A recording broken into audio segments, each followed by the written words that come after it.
Hey guys, a big hello to everyone. Today, Diamond and I are going to tell you about 5 new DIY projects, not just any DIY projects, but Grandpa's DIY projects from the times of the USSR. These are wonderful homemade products that our grandfathers made with their own hands. They will be quite interesting, catchy, and useful. So stay tuned, and let's get going. You're going to enjoy it. The first DIY project is a depth gauge and also a baiting reel. For the feeder, guys, this is a very cool homemade product. Now I'll show you how it works and tell you how to make it. That is, I have an ordinary reel with a weight. And every meter there are certain beads here. One bead, then there is 1 black half meter, then there are 2 beads. Thus, with this depth gauge you can measure depth very quickly and efficiently. Now everyone is by the hole, and we need to measure the depth. Depth, guys, is a very important element of winter fishing. If you find the right depth, you can hit the fish you want to catch. So, I'm pressing, letting it go, and our reel is starting to unwind, and we've touched the bottom in this spot. I can tell you now that the depth in this spot is 2.5 meters. I have a specific bead at every half meter, and in this case, there are 3 beads here. And right by the hole, I have 1 black bead, which means half a meter. The depth here is 2.5. We're lifting it up, taking a look. It turned out to be half a meter, and there are 2 beads here. The depth here is 2.5 meters. Now I'm moving to another hole to check the depth here. We take and drop our depth gauge into the new hole, and let's see what the depth is here. It's much deeper here. I can already see, guys, wow. It's not the bottom yet. We've touched the bottom. Here I have 1, 2, 3, 4, 5, 0, 6 beads, which means it's 6 meters deep. But I don't have them all, just here at half a meter. So the depth is 5.5, and somewhere around 10 centimeters, it's about 5.40 in this spot, the depth. So, in just a few minutes, we determined the depth in each hole and found the depth variations. Guys, it's really easy to make something like this by yourself. To make such a depth gauge, we will need a winter fishing rod. With a big reel like this, you can also use a regular winter fishing rod. Guys, but you'll get tired of reeling all this in. So it's best to use a fishing rod like this with a big reel. This will be the best option. The line that you need to use for this depth gauge, I recommend using a diameter in the range of 0.35, 0.3. It's best to use a diameter of 0.35, since this is the best diameter. The main condition when choosing the line is that it should be non-stretchable. So I have a pretty good line, green in color. It's a carp line, but even if I take half a meter in my hands and pull, it stretches. So you could say it stretches half a meter by 10 centimeters. We will have a large margin of error at depth. Because the line stretches, we can make a mistake of up to a meter. This is very bad because of the line. A line like the carp one, which stretches, is not suitable for us. We need a line that doesn't stretch, or stretches only a little. Here I have a line that practically doesn't stretch at all, with a diameter of 0.35. And this line is the best fit for us. We will also need beads of different colors. As you already understood, I chose beads of different colors, guys, to make it easier to determine the depth and to keep track of the numbering. The first thing we need to do is to take our line and just wrap it, tie it to the end of our fishing rod with some good reliable self-tightening knot. The free protruding end, we, my friends, of course, need to cut it off. It will just get in our way. Now we just need to take and wind the fishing line onto our rod. The question is, how much fishing line to wind on? In my case, I will wind about 12 meters, since the maximum fishing depth in my area, in my bodies of water, doesn't exceed about 11 meters. You can wind more, of course, guys, but I don't see the point in it. If you have deep water bodies, there are 15-20 meters. Of course, wind the required length that you need. But it's always better to have a little extra, so that when you fully unwind it, you're not left short. The knot is tied, and there were still a few extra turns of fishing line, so the first thing I'm doing now is just taking and winding 12 meters of line onto my rod.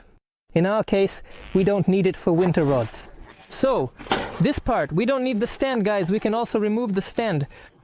So yes, we bought a good winter rod, but we don't need these elements. They simply make our so-called homemade depth gauge heavier and larger, and we don't need them. In this case, these are unnecessary elements. We only need the reel, so to speak, and the handle. Now we need to mark our fishing line every meter, which is very important to make sure it's exactly 1 meter. Type a little knot. 1 meter measured, 1 little knot. We measured out a meter, 1 knot. I will measure all of this using this kind of metal ruler that's a meter long. By the way, this ruler, guys, was also made in the USSR. I don't know how old it is already. It's been stored in our garage. So it's a good ruler. Exactly. I'm just taking the fishing rod. We place the ruler, I put it at the edge and just measure 1 meter. And at this point I make a knot, just as I told you, at a distance of exactly 1 meter, tightening the first knot. Now we place our knot at the very beginning of the ruler, measuring 1 meter, and continue tying the next knot. I threaded the beads up to the first knot of the self edge, and I ended up with 12 beads. Here and 1 black one. This black bead will be in the middle of the line. This will mark the half-meter depth, to divide the meter in half once again. So, I have 12 beads here. Counting them is really easy. They're all different colors, guys. And now I need to glue these beads using super glue. Here are all our beads. They rest against the knot, and now we glue them with super glue, guys. Super glue. This whole thing will keep very cool. The main thing is that they are all tightly connected to each other. Let the excess glue drip off, and everything that remains will be firmly fixed. Now our beads will stick to the line in just a few seconds. Now we need to measure 1 meter to the very end, so we have a depth of 1 meter. We also need to measure 1 meter on our ruler, and definitely tie a swivel with a clasp at the very end. At the end of the depth gauge line, we have a swivel with a snap. You can use a depth gauge like this, for measuring depth, also for feeding. So we attach the feeder here and at the depth we need using the beads. We know where we need to open the feeder. It's a really cool thing. Our grandfathers used this homemade depth gauge, guys, when there were no fish finders yet. This is the simplest depth gauge that you can make today. They used to make it the same way before. But instead of beads, they used some other tubing, and everything was glued differently back then. The adhesives available in the modern world today are super glue, beads, fishing line, monofilament. Lots and lots of different things, guys. And that's why today it's much easier for me and Diamond to do this. For fishing and DIY projects, you need a multi-tool. Yes, it's an essential item. It has scissors, pliers, and everything you need. You can cut stuff, bend hooks, and even snip weights. Alright, now we're going to choose something like this. For this, we go to the e-catalog. Alright. We open the tab Tourism and Fishing and expand all the sections. We're looking for something here with Diamond. Knives and multi-tools. We're making an advanced selection of parameters. Let's choose a manufacturer. There's a pretty good multi-tool. Ganza, so to speak, is a brand from China.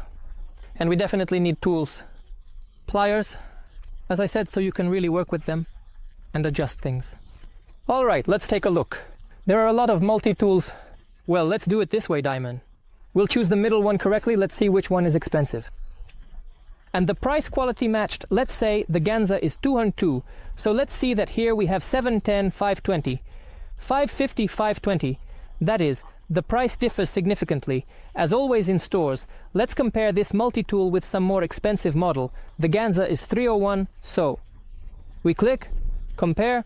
Let's see what's different between these two multi-tools. It differs in price. And this one has 11, 12 tools and weight. Well, I don't think the metal is that different, or the quality of assembly. Maybe there are some additional locks somewhere. I see it, yeah, from the pictures. Look at the pictures clearly. Maybe there's a tool lock there, but not on that one. Maybe that's why. Let's go with the one that's a bit cheaper, right? That'll be a good choice. The tools will come in handy for fishing. So guys, with the help of the catalog, you can choose any product for a reasonable price. If you're interested, here's the link. And the catalog is in the description below this video.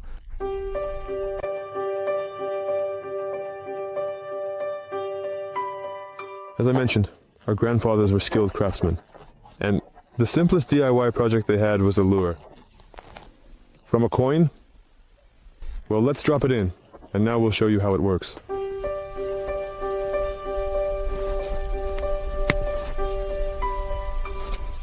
So, we've cast our little lure, and now we're going to try to catch something with it. A perch. Oh. Something's...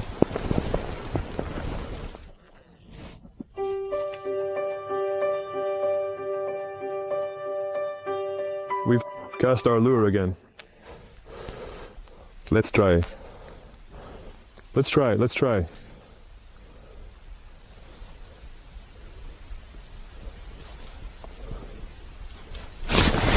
Yes, it's on. I'm in shock. What a beauty. Making this little lure is as easy as pie. We will need a 1 kopeck coin, which at the moment, unfortunately, does not carry any value. In this coin. Right away, guys, we need to make 2 holes, one at the top and one at the bottom. We'll need a small ring like this. And we'll also need a regular clasp. And the main thing, guys. The secret is this little treble hook with a drop. The drop can be any color. Red, pink, light green, as in my case, any... You can use a regular treble hook. There will be bites too, guys, but with this kind of treble hook, you'll get a lot more bites. I really recommend you to attach it. Here's an interesting little treble hook. First of all, we need to take our ring and simply thread it through the bottom of the coin. The treble hook will attach to this ring. Next, we attach our treble hook to the ring itself. The advantage of this lure is that you can attach treble hooks of any size, friends, and you can use any coin. That is, we can take a coin of this color, the color of the metal. Before silver, we can take copper, some other of different sizes. So, our lure will come in different weights, and we tie the clasp to our fishing rod's working line. Well, that's all, guys. Our lure is ready, and just a little bit, you see I bent it. You can bend it even more if you want to change the game there. We just take the clasp, attach our lure, fasten it, and that's it, guys. Our coin lure is ready. As you can see, it takes just a few minutes to make, and we've ended up with a really good setup for catching perch. I recommend all of you to make this wonderful lure. She really catches. Everyone will love this homemade lure. I assure you, Diamond is already delighted with it, though. Diamond, when we were fishing for bream the other day, guys, we got tired of lowering the usual winter feeder to a depth of 9 meters. It took a very long time. It seems to be a large volume of porridge, but it takes a long time to settle down, and when you want to feed quickly, it takes a lot of time. Also, let's say, when opening, you don't always understand. Whether you opened it or not, sometimes this opener falls out, and this bracket falls out, and it's not very convenient. Now I'm going to show you how to make a really cool, effective feeder that will sink quickly to the bottom, and it's called a self-releasing feeder. If a regular winter feeder is called a self-release, then this one operates on the same principle. Guys, we just have the line tied at the top, we don't adjust anything, and just let the feeder go down. There is a weight, a sufficiently heavy weight. The weight should be more than the bait. We lower the bait to the bottom, and when the weight touches the bottom, the feeder just opens by itself. Guys, it opens, we lift it, and it closes. That's really great because we can adjust this height. We can set, for example, here at 1 meter, and every time when the weight touches the bottom, the feeder will open at a depth of 1 meter from the bottom. That's great, guys. It won't scare the fish. It's much easier than pulling it up, and it sinks to the bottom much faster with such a heavy weight. We packed the bait. Everything holds up great here. When it touched the bottom, the feeder opened. Now I'm going to tell you how to easily make such a feeder. Assembling such a self-releasing feeder is super easy. This is a regular feeder. You don't need to do anything with it. Guys, just upgrade it and don't do anything else with it. All we need is some weight, but I'll say it should be at least 70 grams, and there should be a piece of thick line on it. We take our feeder on the back side, where we have this little loop, and we take this line and thread it through. Here is this hole, and it should come out on the other side. In this upper hole, we take the line out from here, and through the same hole, we thread it back in. Here's what we end up with. This is the picture. Here our line goes through. It's clearly visible. Now our task is to take the line and thread it through the very top hole. Here, and so that it comes out on this side. Our line has come out. We thread it through. And this edge that you and I have stuck out, we just have to tie it to ours. You can tie the lid with any knot. In my opinion, this is a great upgrade, friends, for a regular feeder. Since the feeder with this weight will sink much faster to greater depths, you can adjust the height of the opening of this feeder. It's shown again. We just lower it until the weight touches the bottom and the feeder itself opens up, and that's it. The bait will spill out.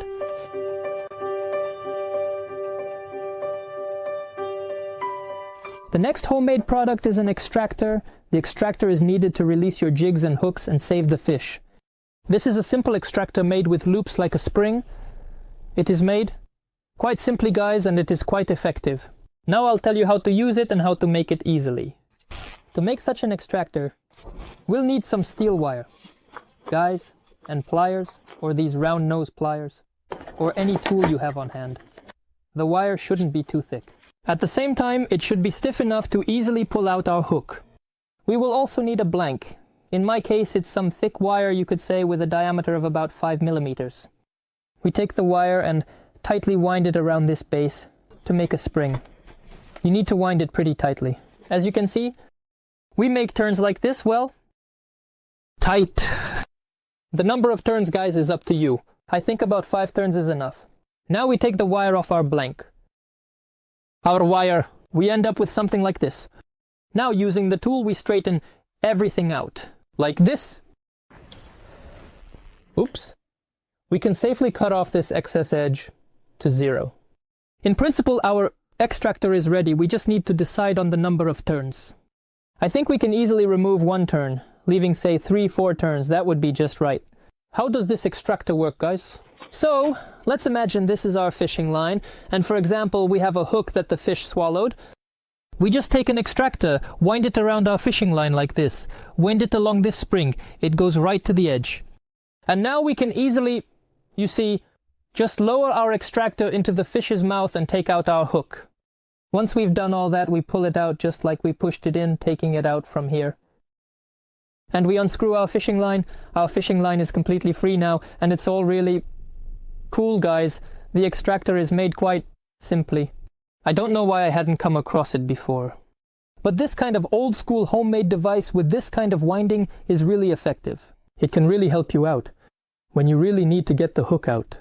The fish swallowed it deeply. And the next homemade device is a sensitive bobber. Our grandfathers, just like the Siroga, were masters of all trades, and you could say they made these sensitive bobbers from ordinary seals. So we took our fishing rod and attached our homemade bobber to it.